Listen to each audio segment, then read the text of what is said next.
Ever feel like someone's watching your every move? That's because they are.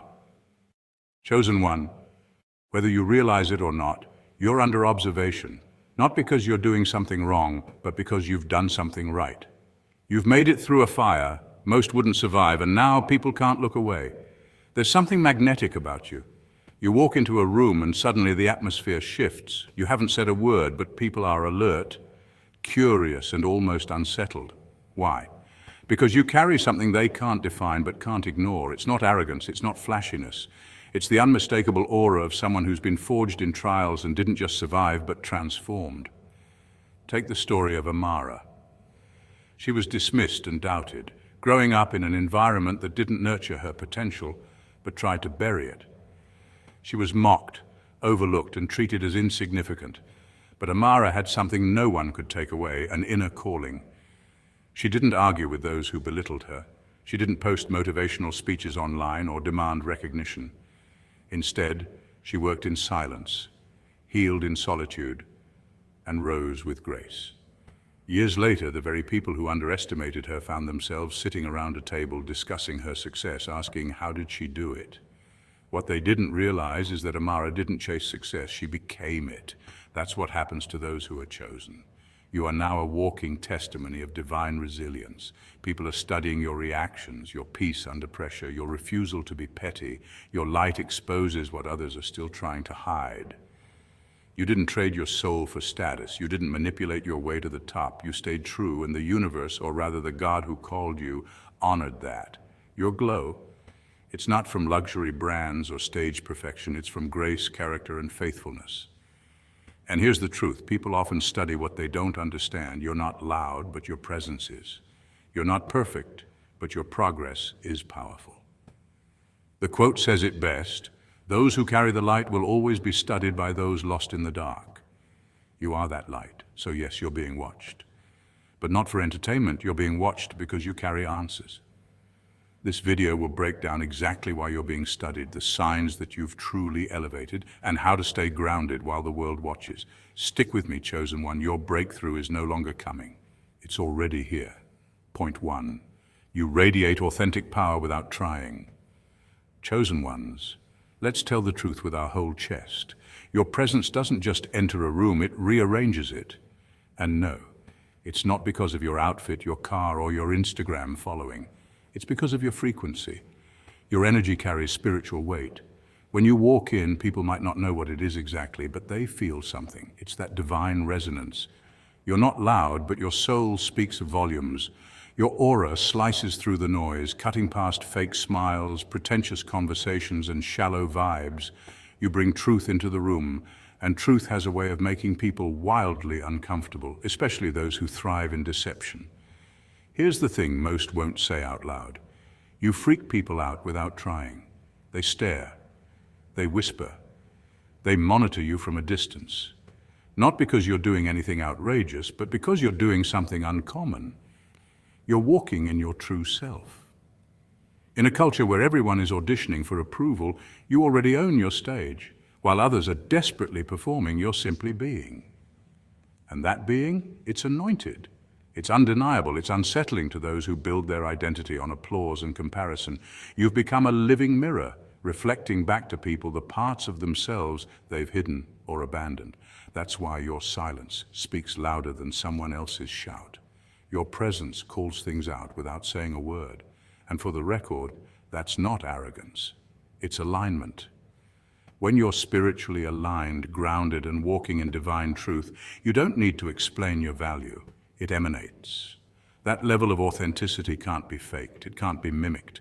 You can't learn it from a TED talk or a weekend retreat. It's the product of breaking, rebuilding, and being refined in the secret place.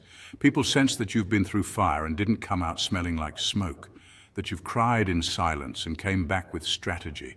You're not just walking into rooms, you're carrying revelation, discernment, and wisdom. That's why some people avoid you and others cling to you like their life depends on it. Because your very existence exposes the truth about theirs. You're not just a vibe, you're a frequency disruptor. You shake atmospheres, not because you're trying to, but because you were built that way. Let's get factual for a moment. This isn't just spiritual talk, it's psychological reality. Human energy fields are real. Studies in quantum physics and bioenergetics confirm that human beings emit electromagnetic fields. Your heart, for example, radiates a field that can be detected up to several feet outside your body. So yes, when people say, your energy is different, they're not just being poetic, they're picking up on something scientifically real. You're carrying something that's vibrating at a higher level, and lower vibrations can't handle that heat. That's why you don't fit in places that tolerate fake. You're allergic to environments where manipulation and ego run the show. Your spirit is too sharp, too ancient, too connected. You've got spiritual Wi-Fi while others are still using dial-up. And the truth is, they feel it. They study you because you're doing what they were told wasn't possible, being fully yourself and still being powerful, still being kind and still commanding the room, still being soft and still unbreakable. You're proving that authenticity is influence, so don't shrink, don't dim, don't second-guess the tension you cause just by existing. You weren't made to blend in. You were made to stand out and stand firm. You're not here to perform, you're here to transform. And the reason you're being watched, it's not because you're doing too much, it's because you're doing what most are too scared to do, live in full truth with zero apology. That, chosen one, is what makes your presence potent. Point 2, your resilience breaks the algorithm. You weren't supposed to win, not by their calculations anyway. On paper, the odds were stacked sky high against you. Maybe you were born into chaos. Maybe you didn't have the best start, the best resources, or the loudest support. Maybe your story began with abandonment, trauma, poverty, or shame, but here you are, shining like a lighthouse after the storm, thriving, not just surviving, but laughing with real joy, healing with divine insight, and walking with a peace that defies logic. It's baffling, isn't it? People can't stop watching because your life doesn't follow the rules of the world. It follows the blueprint of heaven. From the outside, your success looks like a glitch in the system. You weren't qualified. You weren't expected to last. You weren't given a map or a manual. And yet somehow, you're not only here, you're flourishing. You didn't fake it till you made it. No, you faithed it until God placed you exactly where you were always meant to be. While others relied on their charm, their connections, or their resume, you leaned on something deeper. You trusted in a plan that wasn't always visible, but always purposeful. You walked by faith, not by sight, and now you're living the reward. Your journey is the kind of thing people turn into documentaries because every setback in your life wasn't just a delay, it was a divine setup. Every betrayal shaped your discernment. Every closed door taught you how to build your own. Every wound became wisdom. You stopped asking, why me, and started declaring, try me. And that transformation, that's not just resilience, that's anointing. That's what happens when someone is covered, not just clever. Because let's be real, clever will get you in the room, but calling will keep you there. And you, chosen one, are called. You've become living proof that destiny doesn't need anyone's permission, that labels don't determine legacies, that a rough beginning doesn't cancel out a powerful ending. You're what happens when someone listens to God louder than they listen to fear. You've crossed thresholds others thought you'd never reach, and now the same people who doubted you, they're taking notes, because you're not just walking, you're walking on water. The very things that were meant to drown you have become the foundation of your testimony, and make no mistake, people are studying you. They're watching in awe, confusion, admiration, even envy, because your strength doesn't make sense to them. They don't understand how you carry so much light after being surrounded by so much darkness. They don't get how you're so grounded when the ground beneath you is shaken 1,000 times. They're trying to figure out the formula, but they don't realize it's favor, not formula. It's grace, not gimmicks. It's obedience, not optics. You're not trending. You're transcending. Even science can't fully explain it. Studies in neuroplasticity show that trauma rewires the brain, but your brain, it rewired toward God. While many repeat generational cycles, you've broken them. Epigenetics teaches us that trauma is passed down genetically, but you are walking evidence that it can end with one person brave enough to heal. You rewrote the code, you shifted the lineage. You're not just winning for you, you're winning for every soul who's connected to your legacy. So when people stare, let them. When they whisper, smile. When they ask how, point upward, because your life is a sermon, your victory is a message, and your journey, it's a holy rebellion against everything that tried to bury you. You weren't supposed to win, but you did. Because when heaven writes your story, no earthly narrative can erase it. You're the plot twist nobody saw coming and the divine proof that when God says yes, no one else's no matters. Point 3. You move in silence, but make loud impact. Let's talk about your stealth mode, chosen one, because, oh yes, you absolutely have one, and it's not some gimmick you learned from a self-help book or a strategy borrowed from hustle culture. It's innate, spiritual, sacred. You move in silence, but your impact echoes. While the world is out here shouting their every step, posting every plan, and announcing every goal before it breathes life, you just show up with results. No hype, no warning, just boom, transformation, elevation, manifestation. This isn't just personality, it's strategy and calling. In the animal kingdom, the most dangerous creatures don't roar, they stalk. The panther doesn't make a sound before it strikes. The eagle doesn't flap its wings frantically, it glides. And you don't broadcast your business because you understand the power of the unseen. You live by the law of don't tell them, show them. And when you do show them, the fruit speaks so loudly that even your silence becomes legendary. And that, my friend, is why folks are curious. Scratch that, obsessed. They stalk your socials, trying to read between the lines. They watch your circle, trying to figure out who's feeding your fire. They analyze your energy because it glows different. Not the glittery, desperate kind of glow that screams, look at me, but the calm, divine radiance that says, I'm aligned. You're not walking around with designer labels for validation. Your authenticity is your signature. You don't need the spotlight to shine. You are the light. Let's be clear, your silence isn't secrecy out of fear, it's spiritual maturity. You've realized that the most powerful seeds grow underground, in darkness, hidden, unbothered. And when they bloom, they don't apologize for it, they rise. You've learned to protect your vision in its infancy, that's biblical. In Matthew 6:6 it says, when you pray, go into your room and shut the door. Why? Because some things are too sacred for public consumption. And you, chosen one, are living out that sacred strategy. Science even backs this up. A 2022 study on goal setting by the Dominican University of California found that people who wrote down their goals and kept them private were more likely to achieve them than those who announced them publicly. Why? Because announcing goals gives a premature sense of accomplishment. You get dopamine without doing the work, but you delay the dopamine. You do the work, you trust the process, and that's why your moves are blessed and built to last. You carry quiet like it's armor.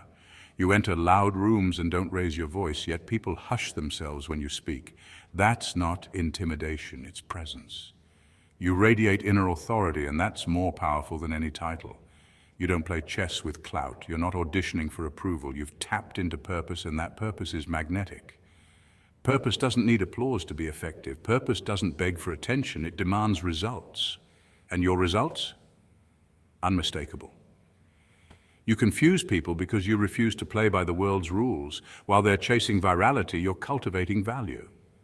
While they're performing, you're producing. While they're gathering followers, you're gathering wisdom. You're not trying to impress the algorithm. You're trying to fulfill the assignment. That's why your moves feel divine. That's why people whisper about you. Because you're not trying to go viral, you're trying to go vertical, straight up, spiritually, purposefully, powerfully. And let's not forget, there's also protection in your stealth. Every time you kept your mouth shut, you shielded your vision from sabotage.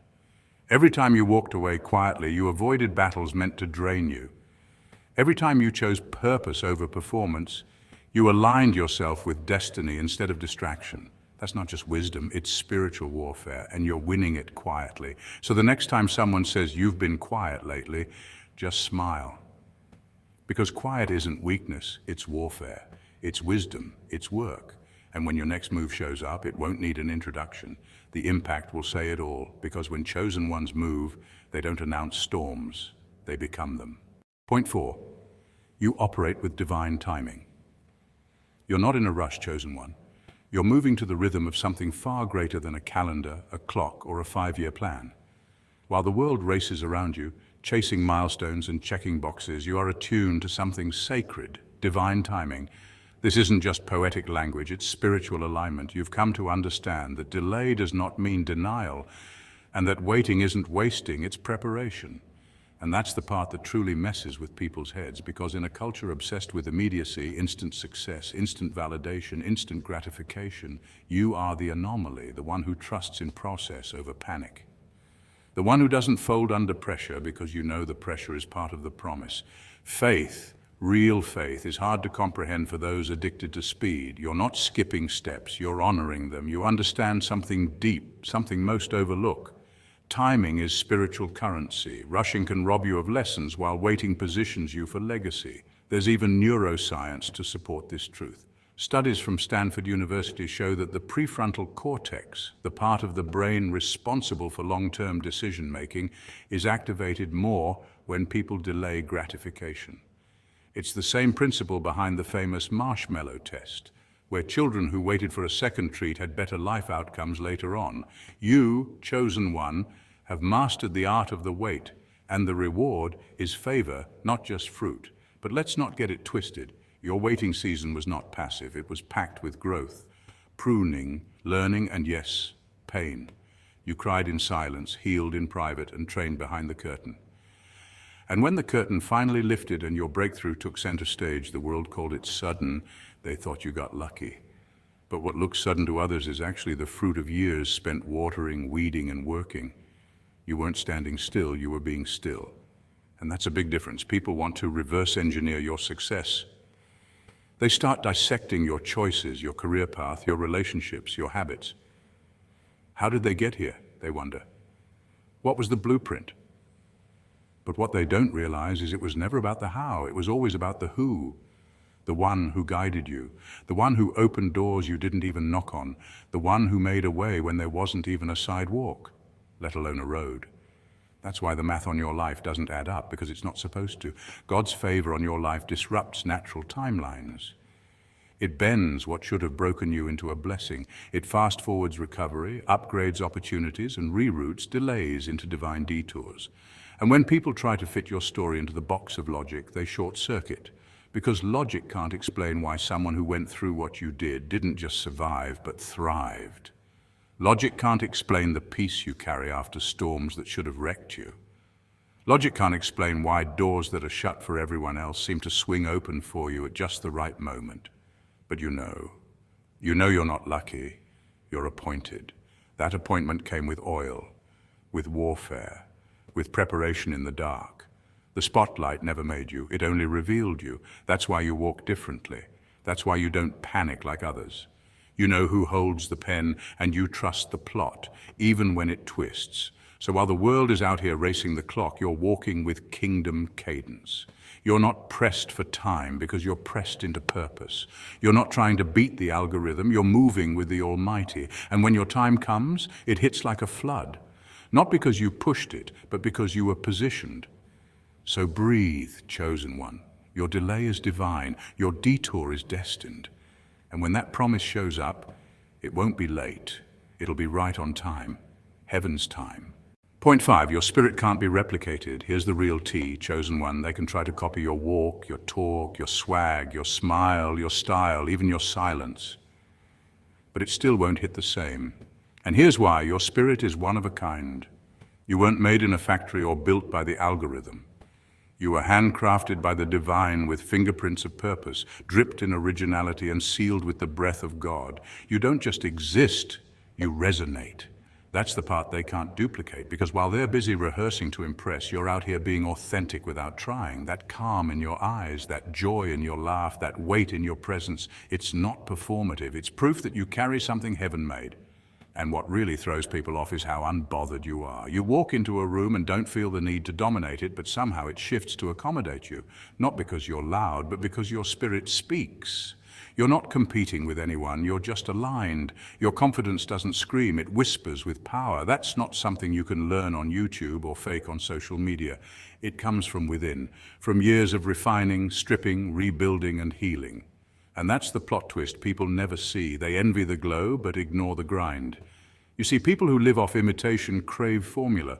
They want steps, hacks, secrets, anything to skip the process and replicate the outcome. They watch you like a case study, hoping that if they mirror your behavior, they'll tap into your blessing. But what they don't realize is you are the blueprint. You are the living scroll, walking wisdom and divine anomaly that breaks molds just by existing.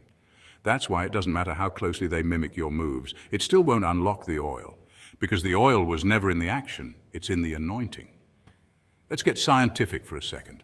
Neuroscience shows that every human has a unique neural fingerprint. Your thoughts, your emotional processing, and your memory wiring all form patterns that no one else can replicate.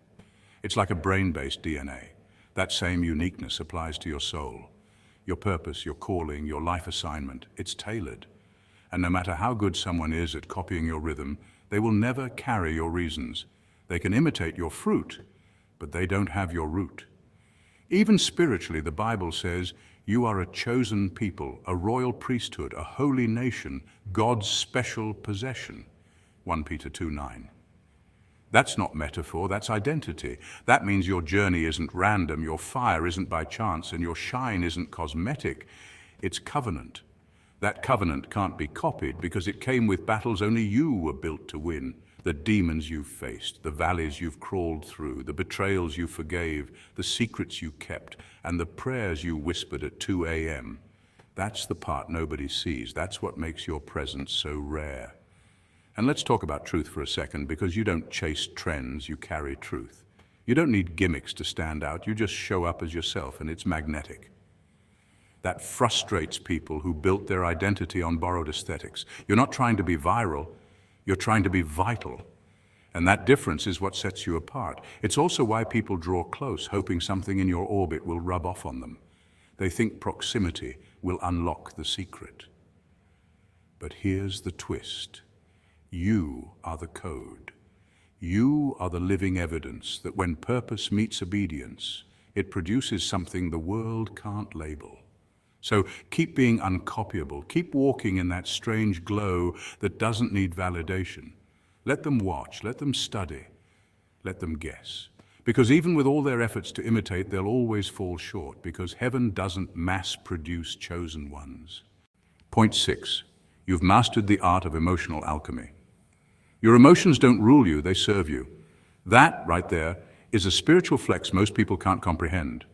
While the world teaches us that being emotional is a weakness, you've discovered the sacred science of emotional alchemy. You've learned how to transmute heartbreak into healing, rejection into redirection, and pain into raw power. That isn't just survival, that's transformation. That's what makes you different. Not cold, not detached, just refined. You don't suppress emotions, you steward them. You don't drown in the waves, you surf them with style. See, emotional mastery isn't about avoiding your feelings, it's about understanding them, holding space for them, and letting them guide you toward growth, not destruction. Studies in emotional intelligence, EQ, back this up. People with high EQ don't ignore their emotions. They know how to name them, manage them, and channel them. And you, chosen one, have taken it even further. You've spiritualized your EQ. You don't just analyze your emotions, you anoint them, you process. You pray, you purge, and you come out purified. That's why people can't figure you out. While they're spiraling, screaming into the void, or broadcasting every breakdown in high-definition drama on social media, you're quiet, still, centered. They're expecting a meltdown, but what they see instead is your glow-up, and it confuses them. How can someone go through all that and still rise? How do you carry such grace while walking through fire? What's your secret? The answer, of course, is sacred. It's not a hack, it's not a script, it's your connection to source. While others vent to the world, you kneel in silence. While they chase validation, you seek revelation. That's why your healing hits deeper, because it's not performative, it's private, it's not broadcast, it's built in the spirit. And from that quiet place, you emerge not just whole, but wiser. That's divine technology. That's inner architecture that wasn't taught in any classroom, but downloaded through divine experience. Psychologically speaking, the ability to self-regulate is one of the highest markers of mental and emotional health, and you've turned that into a lifestyle. You've trained your nervous system to respond instead of react. You've reprogrammed your mind to pause before you speak. You understand that not every emotion deserves an audience, and not every storm deserves your energy. That's why you move like a monk in a madhouse, calm, collected, unshaken. People study you not always because they admire you, but because they're desperate to decode you. They watch your mannerisms. They track your responses. They wonder how you keep your peace when they would have lost their minds. What they don't see is the sacred inner work behind your strength. They don't know the nights you wrestled with your shadow, the mornings you cried before rising, the fasts, the meditations, the journaling, the surrender. They want the results, but not the refining. And here's the thing, they'll never fully get it because your formula isn't on display. Your source isn't Google-able. It's God. Your resilience was handcrafted through trials. Your wisdom was earned in the wilderness. And your peace?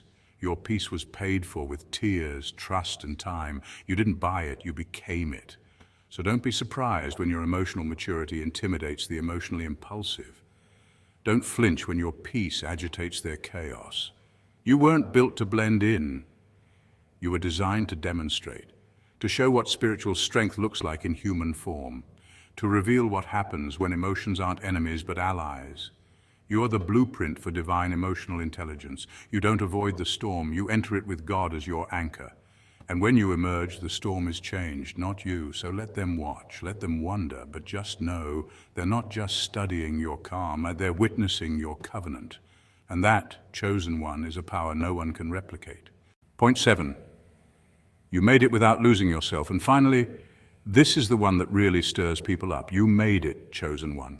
But here's the twist. You didn't sell out to get there. You didn't compromise your values, betray your identity, or lose your soul in pursuit of status. While others traded authenticity for applause, you held your ground. While they maneuvered through manipulation and shortcuts, you moved with grace, patience, and purpose. That's what makes you unforgettable. You rose, but with honor. You climbed, but with compassion. And in a world that glorifies hustle culture and cutthroat competition, your journey is nothing short of revolutionary. See, the world often measures success by the size of your house, the price tag on your car, or the number in your bank account. But your success, it's richer, it's deeper, it's divine. Your real flex is your peace. Your biggest win is your obedience to God's whisper when no one else was listening. You didn't just chase dreams, you followed divine instruction. That kind of alignment can't be manufactured. It's sacred. It's why everything you touch carries favor. Because you're not just building a life, you're walking in a calling. And this is why people are watching you so closely. Not always to celebrate, but to study. You defy the narrative. You're proof that you can be successful and still be soft. You can be powerful and still be pure-hearted. You can win without wounding others. In psychology, this is what's called integrative success, where achievement and personal values are aligned and there's no internal cost to external gain. You've mastered that. And it's not only rare, it's magnetic. What confuses and compels people is how you kept your integrity intact while navigating environments designed to corrupt. They can't understand how you didn't get jaded, bitter, or consumed by ego. But that's the thing. They don't know the strength it takes to stay tender in a world that rewards hardness. They don't realize your softness is strategic. Your kindness is intentional. Your grace, that's your God armor. It protects you while elevating you. So yes, you made it. But the real miracle isn't just that you arrived, it's that you arrived still you, whole, awake, anointed. And that chosen one is what shakes the room long after you've entered it. Chosen ones, whether you like it or not, people are going to keep watching you. They'll analyze your every move, study your mindset, and pick apart your journey like it's a case study, because to them, not because you ever begged for attention or craved the spotlight, but because light always commands the gaze of those who sit in darkness. It's a natural law, like a lighthouse drawing sailors to safety or a flame attracting moths. In a world clouded with confusion, conformity, and compromise, your clarity, individuality, and resilience shine like a beacon. You weren't designed to blend in. You were created to break molds, to defy the patterns, and to rise above what's common. That kind of rarity makes people curious. You are a walking contradiction to their expectations, a mystery that can't be explained by logic alone, and that fascinates them. So let them watch, let them talk, let them take notes. The truth is, people don't obsess over mediocrity. They don't study the ones who gave up or the ones who never tried. They study the ones who overcame, the ones who kept standing when others fell, the ones who turned pain into purpose. That's you. You didn't just survive your trials, you transformed them into testimonies. You became living proof that what was meant to break you actually built you. That kind of story doesn't go unnoticed. It inspires, confuses, and even threatens those still trying to find their way. That's why it's so important to stay awake on your journey. Don't let success rock you to sleep. Stay spiritually alert. Keep your armor on, because spiritual warfare doesn't stop just because you've made it through a few battles. You're still a target, but now you're a well-known one. The devil doesn't chase those who aren't walking in purpose. He targets the ones who carry something eternal. So guard your light, keep walking with purpose, keep glowing, and never ever forget. They're watching you, not because you failed, but because you became a phenomenon. And whether they applaud or criticize, the truth remains, you made it. And that's exactly why they're obsessed.